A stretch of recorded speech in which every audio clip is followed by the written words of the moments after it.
Hey folks, I'm Mr. Hartzler, and I want to talk to you about polynomial identities today. Let's go look at some formulas that you're actually going to have to memorize. So the target for this section is that you can prove and use polynomial identities.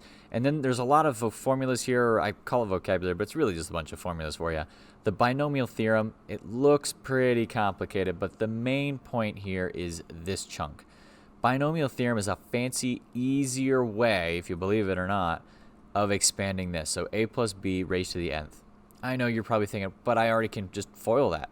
Yeah, if it's raised to the second or third or even fourth, it's usually not too bad. But what if it was a plus b to the 30th power, right? That would be tricky. It would be complicated. Even when you get up to like the 5th power, it's going to be pretty awful to do.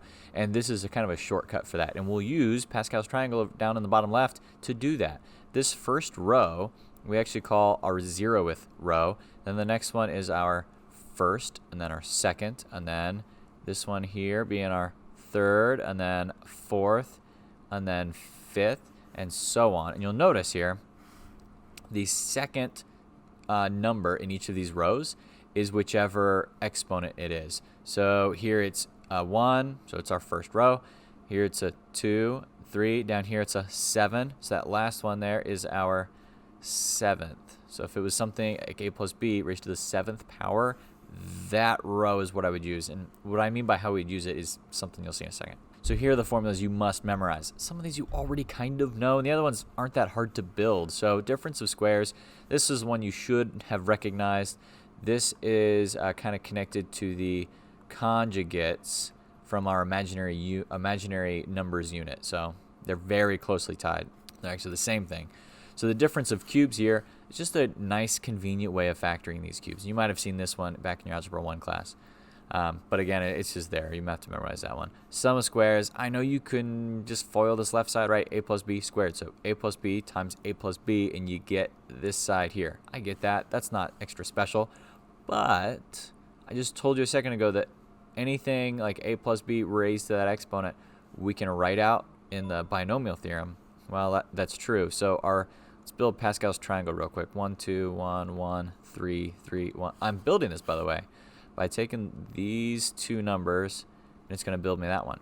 So 1 and 2 gets me that 3. 2 and 1 gets me that 3. And I always start and end with 1s. So now it's going to be a 1, and then 1 and 3 gets me a 4. 3 and 3 gets me 6. So I'm adding the two numbers that this is in the window of. So 3 plus 1 gets me 4, and then I end with a 1. I am in the second row, but remember we start off with the 0th, and then the first, and then the second. So I'm looking at this row here. So I'm just going to write down those numbers spaced out. 1, 2, and 1 came from Pascal's triangle. Then I'm going to put both of these letters next to each of these. So A and B, A and B, A and B. And there's a plus between all of these two. So plus and plus. Okay. What was the biggest exponent I had? It's going to be this one here, right? That it was n in Pascal's triangle with binomial theorem. So right there it's a 2. So I'm going to have my first letter, A, start with a 2, and then it counts down. 1 and 0.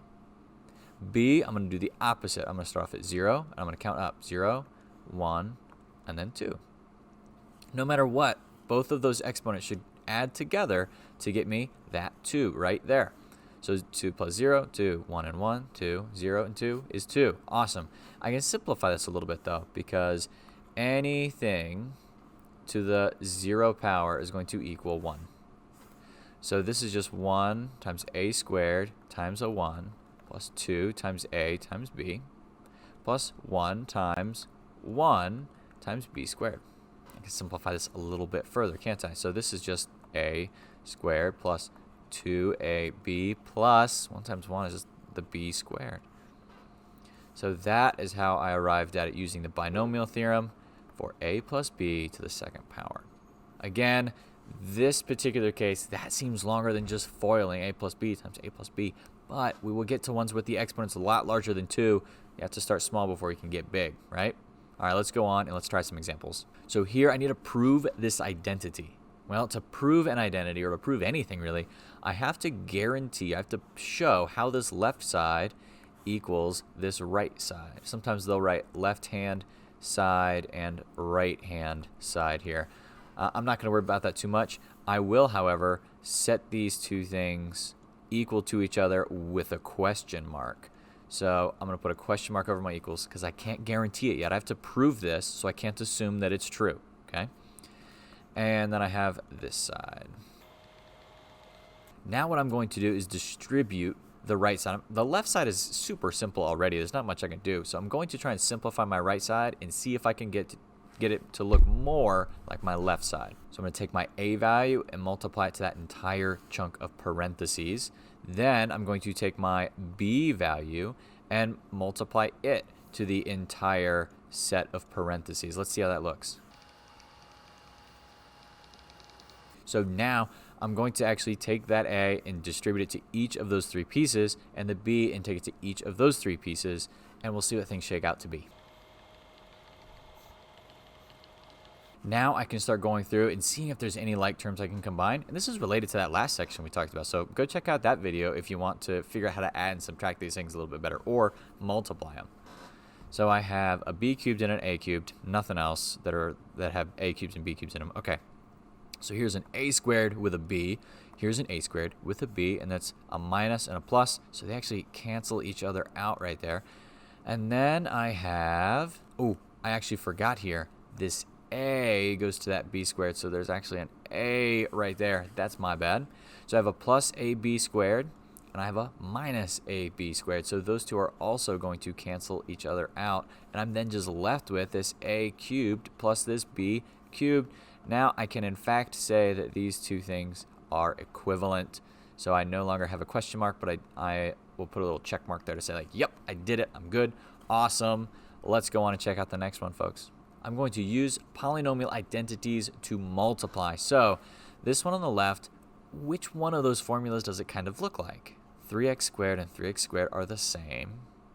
And then 5y cubed and 5y cubed are the same. So this looks a lot like a and a, b and b, plus and minus. Ooh, I know that one because I've memorized those, right? This is difference of squares, which means I know that if I were to FOIL this, my middle two terms are going to cancel, and I'm going to end up with just my first and my last terms being multiplied together. So 3x squared times 3x squared is going to get me, or I could also think about this. Let me erase this, and I'll show you this way. All right, so instead of foiling it like I was about to do, we know that the difference of squares formula says that this will simplify to just equal a squared minus b squared. So what is my a value? We just decided it was a 3x squared, so 3x squared, then that all gets squared because that's my whole a value right there. My b value is this 5y cubed, so then 5y cubed gets squared. Okay, so 3x squared squared, so 3x squared times 3x squared is 9x to the fourth, minus 5y cubed, I'll write it down here, 5y cubed times 5y cubed. Well, I can shuffle this around because the commutative property of multiplication, so it could be 5 times 5, and then y cubed times y cubed. Again, that's the commutative property of multiplication. And what is 5 times 5? 25. What is y cubed times y cubed? Y to the sixth. Awesome. So I know it sounds a little bit more complicated because I'm trying to put out every step, but hopefully this actually makes things a little bit easier if you pick up on these patterns. Now this, 103 times 97. I know, you'd grab your calculator, but as my students would complain to you about, I don't let them use calculators because there's another way of doing this. So instead of 103 times 97, I'm going to try and find some pattern in there that I can use. So 103, that to me is 100 plus 3. And then 97, that's 100 minus 3. Hopefully you can kind of find some pattern in there like that. And this is still difference of squares. So that means a plus b times a minus b is going to get me a squared minus b squared. That's the difference of squares formula. So I just need to figure out what is a and what is b. Well, a, come on now, folks, that's the 100. And b is the 3. So now I can just plug it into the second half of that equation. So my a value is 100. I need to square it, subtraction sign. And then my b value is 3 square it. So that's 10. Okay, 4 zeros because it's 100 times 100. 4 zeros total. Sweet. Minus 9. Okay, not bad, right? So it's going to be 9,991. Yes. Awesome. That, I think, saves me some headache.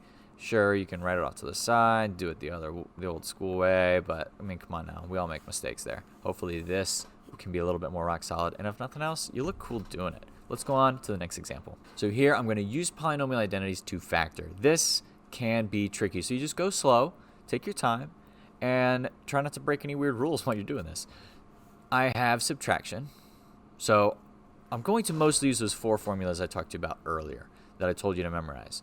So it's going to be difference of either squares or difference of cubes. Sometimes it doesn't matter which one you start with. Sometimes you're going to do both as you go through this. So in this case, I'm going to use difference of squares because the 4 is an even number. The 6 is an even number, but there's also some 3s in there. Well, that doesn't quite work either. So in this case, because they're both even numbers, I'm going to try and go with difference of square. The difference of squares formula, right? A squared minus b squared breaks up, factors into a plus b, a minus b. So that means I need to figure out what thing is my a value and what's my b value. What thing is squared to get me a 9m to the 4th? Well, 3m squared. If I were to square that, 3 times 3 gets me the 9. M squared times m squared gets me m to the 4th. So this is m squared is going to be my a value. Right here, that's my a. Now, what thing squared gets me 25 n to the 6th? Well, what thing squared is going to get me 25? 5. What times what gets me n to the 6th? It has to be the same thing, remember? So n times n, what does the exponent need to be so that they together get me a 6? Well, that's going to be a 3 and a 3. N cubed times n cubed gets me n to the 6th. So n cubed goes there. So 5, n cubed is my b value. So since I know my a, I know my b, and I know this is difference of squares, so a thing squared minus a thing squared, I'm going to now plug it into that part of the formula, the factored part. So I have 3m squared plus 5n cubed, parenthesis, right? And then 3m, there we go, squared, minus 5n cubed. Awesome. I did difference of squares here. Difference of squares. Okay. Now I need to look into this and see if I can factor it any further. I know, you wouldn't think you could keep going, but sometimes you can. So between them is a plus sign here, and sum of cubes, no. Sum of squares, no, because my exponent's 2 and 3. And then over here, it's going to be the same thing, 2 and 3. There's no difference of squares or difference of cubes is going to work there. Then, I know, one more little thing. Look for my GCF. So I did difference of squares, and then I'm going to check for GCF. 3 and 5, nothing in common. Can't pull anything out. We're done. Then I'm going to go over here and I'm going to look at this one. I think we're going to start off with difference of squares on this one here as well. Same situation.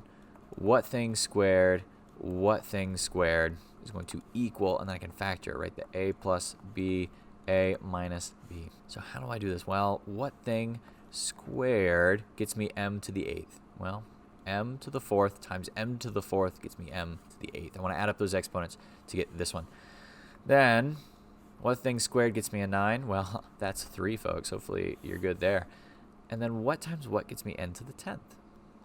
Well, n to the 5th times n to the 5th going to get me 10 there. I had to add up these two to get n to the 10th. Just like if you had x squared times x, I'd get x cubed because I added up those exponents. So this is going to be n to the 5th. Then I need to try and figure out what's my a and what's my b here. Ooh, squared. So my a value is right here. My b value is right here. Now I'm going to plug it into that factored form of this identity. So I have m to the 4th plus 3n to the 5th, my parentheses there, m to the 4th minus 3n to the 5th. Got some junk out of the way there, so hopefully it's a little bit neater. All right. Now, I know, and you look at this, I need to try and see if there's a GCF I can factor out, or if I need to keep going with anything else to factor this. And there's nothing here. So m to the fourth, n to the fifth, so I can't do difference or sum of squares or cubes or anything. And same thing over here. There's no GCF. There's nothing that they all have in common, so I'm just done right there. Awesome. Let's go to the next example. So here I'm going to use Pascal's triangle to expand this. So you'll notice my exponent is a 6. That means I need to go up to this little table here. I need to try and figure out which one I'm looking at. So here is, I need to change to a darker marker, I think. That top one, remember, is the 0th. Then we have our raised to the first. Then we have our second. Then we have our third. Then 4, 5, 6. So that's this row right here. Remember, my second digit actually tells me what row I'm in. So I'm going to write down all of those coefficients, the 1, 6, and, I'm going to write all those down. All right, so I wrote them all down. I'm going to put plus signs in front of all of them. Now I'm going to take the first letter, the first thing, whatever it is, right here from my parentheses. I'm going to write down next to all of these. Then I'm going to take the second thing in my parentheses. I'm going to write next to all of those. Now I am going to count down from my exponent. That's 6. I'm going to start on my x's. I'm going to count down. 6, 5, 4, 3, 2, 1, 0. Now I'm going to go on my y value, my second thing I wrote down, and I'm going to count up. 0, 1, 2, 3, 4, 5, and 6. The important part here is that all of those exponents add to this number, whatever that main exponent is. So 6 plus 0, 6. 6 and 1, 4 and 2, 3 and 3, and then it goes the other way. Sweet. Now, I don't actually need my parentheses around my x or my y, because there's nothing else with that. So that just x to the fifth is still just x to the fifth, whether there's parentheses around it or not. I wrote the parentheses because sometimes it's not just an x, and you'll see that in the next one. So I'm going to lose all my parentheses, and I'm also going to drop off this y to the 0 and this x to the 0. No point in putting it, because remember, x to the 0 or y to the 0 just equals a 1. And 1 times all of that doesn't change it. So I'm going to write this down, and then we'll talk.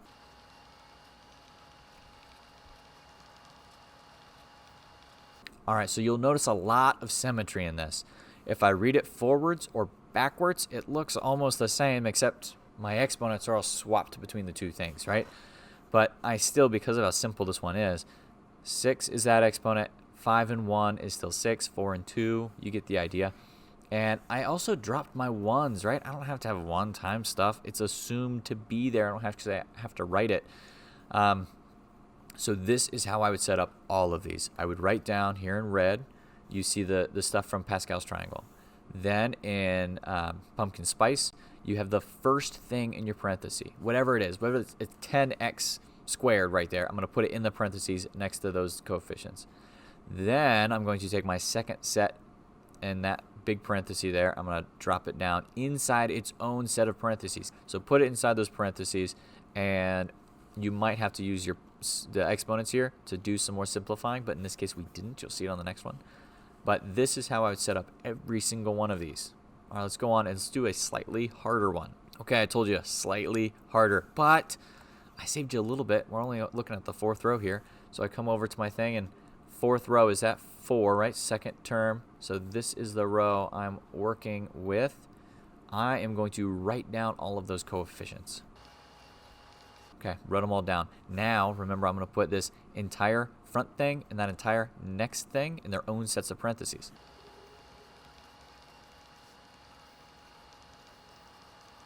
You know what I forgot to do? I forgot to put plus signs. Oops. There they are.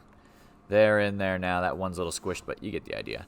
Now my exponents. I start off with that 4. I'm going to count down. 4, 3, 2, 1, 0. Then I'm going to go back. Remember, I always want my exponents to add to be whatever that number is, which is a 4. So this one has to be 0. And then this one, 1. This one, 2, and 3, and 4. Okay, now I need to do some simplifying. And I know there's stuff inside the parentheses, so it has to get raised to exponent, so it's going to be a little bit trickier. All right, 1, does it do anything? No, it doesn't change anything. So what is 2x to the 4th power? So 2 to the 4th is 2 times 2 is 4, times 2 is 8, times 2 is 16. So 16, x to the 4th, and what is anything to the 0 power? 1. So I'm not going to even write it. It's just a times 1, not going to change anything. Then plus. All right, what is, this 4 is going to come down, so 4. And then what is 2 times, or 2 cubed? So 2 times 2 is 4, times 2 is 8. So 8x cubed. And what is 3x, or 3y to the 1st? Well, it's still just 3y to the 1st. I'm not going to write that 1, though. I don't need it anymore. Then I have that 6 is just going to come down. What is 2x squared? Well, 4x squared, because 2 gets squared and then the x gets squared. Then I have 3y squared. So 3 squared is 9. Y squared is y squared. Okay. Plus, the 4 is going to come down, and then 2x times, or to the 1st power, so that's just going to stay 2x. And then 3y cubed. So 3 times 3 is 9, times 3 is 27. So that's 27y cubed. And then 2x to the 0. Sweet, nothing to worry about there. And then 3y to the 4th. 3 times 3 is 9. Times 3 is 27. Times 3. Okay, let me write that down. 27 times 3 again. Ooh, or, right? Because I have 3 times 3 times 3 times 3, because it's 3 cubed. So I can do these two and then these two. That's the associative property. So that's 9 times 9, 81. Sweet.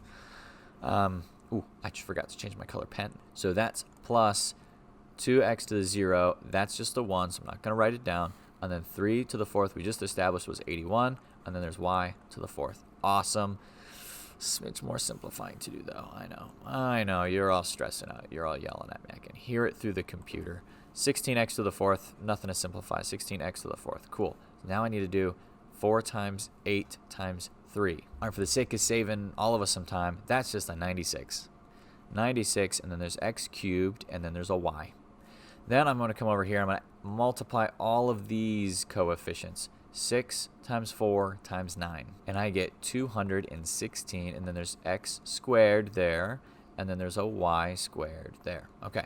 Now 4 times 2 times 27. Oh, nice. Another 216. And then there's 1x now. And y to the 3rd. Then the last one, nothing to simplify there. 81 y to the 4th. Awesome. I didn't even go behind my little head there like I sometimes go behind my own little picture. So this is it. This is as far as I can go. It is fully expanded. There are no parentheses anymore. Awesome. Remember, these green numbers here came from Pascal's triangle. The stuff in pumpkin spice was my first chunk of my parenthesis. The thing in light blue is the second set of the parenthesis. And then I simplified first my exponents. So the 2x to the 4th, I simplified that part first. Then, once I had that all expanded, I then multiplied all the coefficients and brought down the variables. All right, folks, I believe that is it. It is, in fact, it. I hope all of you have a phenomenal rest of your day. And make sure you do your math carefully and with enthusiasm. And, of course, don't do drugs, everybody. Bye.